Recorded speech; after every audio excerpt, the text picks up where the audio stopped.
guys, we have a serious problem on our hands right now. I have a huge problem with the Type 95B-1.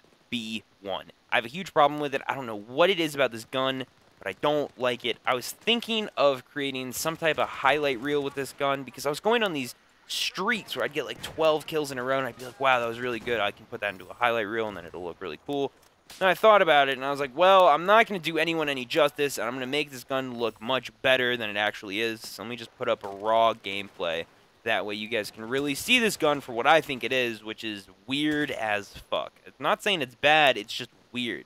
And I think there is some type of secret sauce to this gun. Some slew of attachments that when strung together will create the best gun in Battlefield history. Just kidding. Probably not. But regardless, it's a very weird gun. So let's get right into the statistics. Oh, wait, before we do that, I get about 47 kills in this gameplay and about 18 deaths relatively quickly. So I got a lot of kills and I got a lot of deaths, and you'll be able to see the pros and the cons of what I was doing, what I did wrong, what I did okay with, and you'll see. But with that said, let's go right into the statistics of the gun. Its rate of fire is 650 RPM. That's not too high.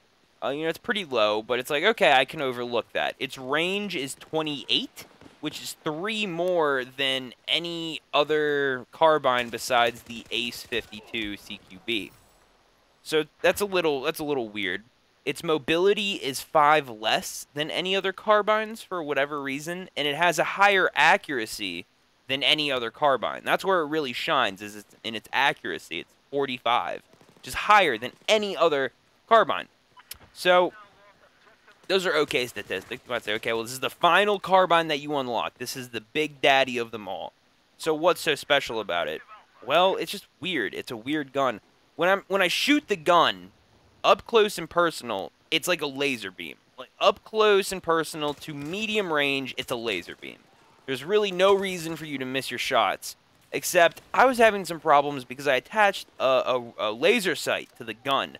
So what would happen is I'd aim in, and I'd have the laser sight, which would not line up with my reticule at all. In fact, so I would essentially have 2 sights.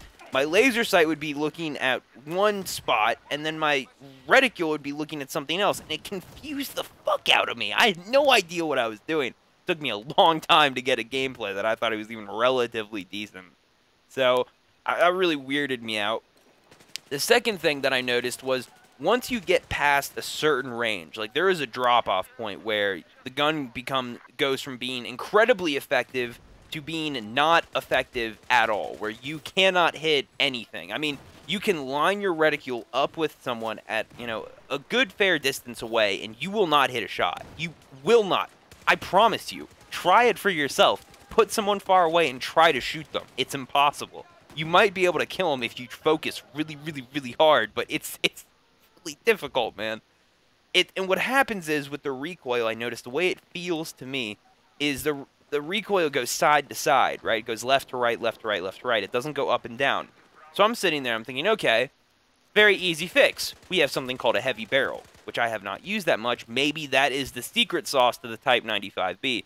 Nope, doesn't do it. It makes it go straight up in the fucking air, and then all of a sudden I'm having problems controlling the legitimate recoil of the gun that's going up and down now. So now it's like I have this crazy gun that's just going up and down, not going left to right anymore, and it stops becoming a laser beam and it starts becoming a pain in the ass to control because it kicks so much.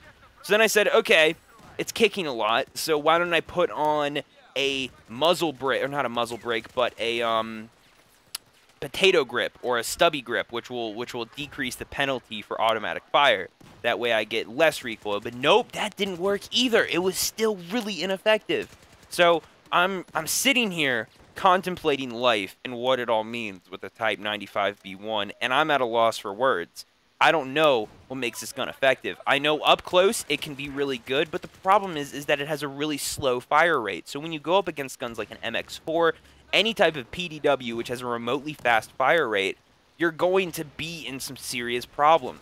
You're going to have to put an aiming laser sight on it just to condense the reticule down enough so you can be accurate and go for those chest slash headshots.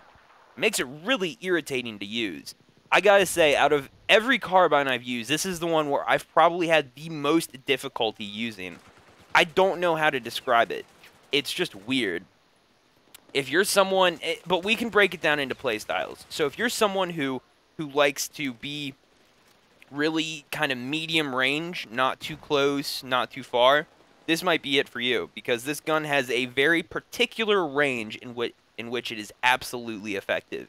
If you're in medium range, and I can't give you a fair estimate of what medium range would be because it varies map to map, but I would maybe like 50 to 100 meters, maybe. I don't know how you could make that relative to battlefield terms, but a fair distance away where you're not having to like squint to see their heads. So you can see them. They're kind of a hard target, but you can see them, and it's, you know, it's okay. You're good to go. That's where it is at its most effective. This gun excels when you can, you know, you got a good ability to shoot the target, and the recoil stays within the chest area of the player. Does that make any sense? That will make the gun more effective, and you will probably be dominating. So, for instance, I would go on these 12 kill streaks because I'd be on a rooftop or something, and I would just be laying hell down on the enemy team. And then I'd see the sniper off in the distance, and I'd be like, okay, well, I'm feeling really confident because I just killed, like, tons of people. Let me see if I can shoot him. I start trying to shoot this dude, and it just goes everywhere. It's just completely ineffective. I don't even get hit markers. And, look, I may just suck. I don't know what to tell you. And you know what? I encourage you guys. This is where I'm going to need some help. You guys, I'd love it if you went in and you said, okay, Hectic's having some problems here, guys. Let's brainstorm this. Let's focus group this. Let's jot this down on a piece of paper. Let's have a Skype conversation. Make sure everybody has Skype Premium so we can log in and talk to each other. And let's break it down so we can find the secret sauce to the attachments of this weapon to make it effective at long range and even up close. I know how to make this weapon effective close range and medium range, but I don't know what to do when it comes to long range with this gun. I don't know what to do. And because the RPM is so low, it really only has a very, very small amount of space where you can really dominate people. Anything else is kind of out the window. You know, you can't go up against an MX4 up close. You'll lose. You can't go up against like an M416 long range. You'll lose. But medium range, you'll win, I guess. Anyways, it's very weird. If you're a player who likes to be kind of in the mix but kind of not, who likes to be medium range and really, you know, kind of gets in firefights but also sits back, like you'd like to do a little bit of everything, then this will probably be the gun for you. I encourage you guys to test out the attachments. I gotta say, I tried everything, and I hope you guys enjoyed the gameplay because I enjoyed playing with it. It was fun to play with, but I probably will never play with the gun again. I'll be completely real with you guys. I'm not a fan. I think it looks beautiful. I think it's a beautiful looking gun.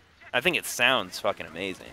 But in terms of the effectiveness, I think I can put that one in a lock and key safe, and I can throw away the key, and we'll call it a day on that one. Guys, I hope you enjoyed the commentary. I really, you know, I might have to pick this gun up again. I feel like I failed in the pursuit of the TYPE-95B-1. There's something in this gun, man. There's an attachment that will make this gun the best, but I don't know what that is yet. But if I find it, and if it even exists, then, you know what, we'll get to the bottom of things. Guys, it's been real fun. We've got the ACR and the AK-5 coming up next. I haven't done those because I guess I just skipped over them. But I'm out. It's been real. Like, comment, and subscribe, motherfuckers. Peace.